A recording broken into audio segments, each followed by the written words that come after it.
The Medicine Bag by Virginia Driving Hawk Sneve, Part 3.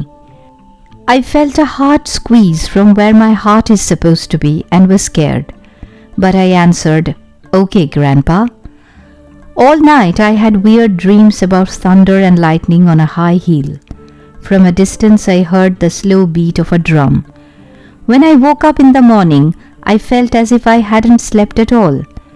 At school it seemed as if the day would never end, and when it finally did, I ran home. Grandpa was in his room, sitting on the bed. The shades were down and the place was dim and cool. I sat on the floor in front of Grandpa, but he didn't even look at me. After what seemed a long time, he spoke. "I sent your mother and sister away. What you will hear today is only for a man's ears. What you will receive is only for a man's hands." He fell silent, and I felt shivers down my back. My father, in his early manhood, Grandpa began, made a vision quest to find a spirit guide for his life. You cannot understand how it was in that time when the great Teton Sioux were first made to stay on the reservation.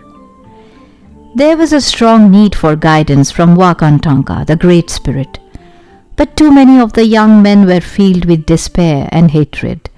They thought it was hopeless to search for a vision when the glorious life was gone, and only the hated confines of a reservation lay ahead. But my father held to the old ways.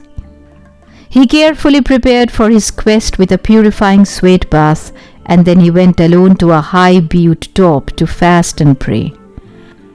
After 3 days he received his sacred dream, in which he found, after long searching, the white man's iron.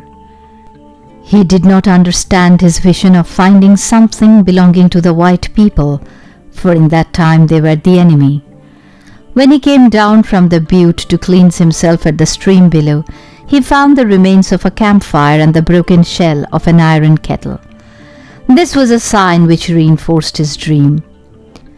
He took a piece of the iron for his medicine bag, which he had made of elk skin years before, to prepare for his quest. He returned to his village, where he told his dream to the wise old men of the tribe. They gave him the name Iron Shell, but neither did they understand the meaning of the dream. This first iron shell kept the piece of iron with him at all times and believed it gave him protection from the evils of those unhappy days. Then a terrible thing happened to Iron Shell. He and several other young men were taken from their homes by the soldiers and sent far away to a white man's boarding school. He was angry and lonesome for his parents and the young girl he had wed before he was taken away. At first Iron Shell resisted the teacher's attempts to change him, and he did not try to learn. One day it was his turn to work in the school's blacksmith shop. As he walked into the place, he knew that his medicine had brought him there to learn and work with the white man's iron. Iron Shell became a blacksmith and worked at the trade when he returned to the reservation. All of his life he treasured the medicine bag. When he was old and I was a man, he gave it to me, for no one made the vision quest anymore. Grandpa quit talking, and I stared in disbelief as he covered his face with his hands. His shoulders were shaking with quiet sobs, and I looked away until he began to speak again. "I kept the bag until my son, your mother's father, was a man and had to leave us to fight in the war across the ocean. I gave him the bag, for I believed it would protect him in battle, but he did not take it with him. He was afraid that he would lose it. He died in a faraway place." Again Grandpa was still, and I felt his grief around me. "My son," he went on after clearing his throat, "had only a daughter, and it is not proper for her to know of these things." He unbuttoned his shirt, pulled out the leather pouch, and lifted it over his head. He held it in his hand, turning it over and over as if memorizing how it looked. In the bag, he said as he opened it and removed two objects, is the broken shell of the iron kettle, a pebble from the butte, and a piece of the sacred sage. He held the pouch upside down and dust drifted down. After the bag is yours, you must put a piece of prairie sage within and never open it again until you pass it on to your son. He replaced the pebble and the piece of iron and tied the bag.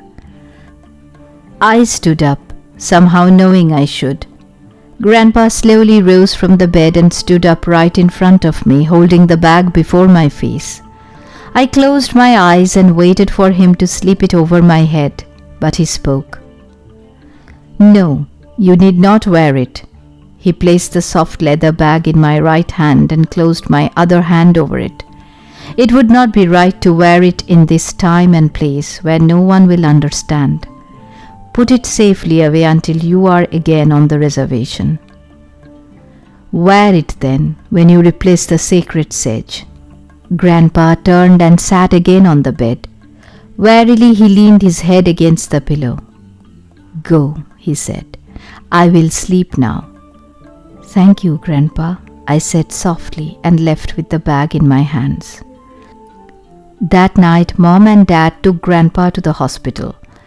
2 weeks later, I stood alone on the lonely prairie of the reservation and put the sacred sage in my medicine bag.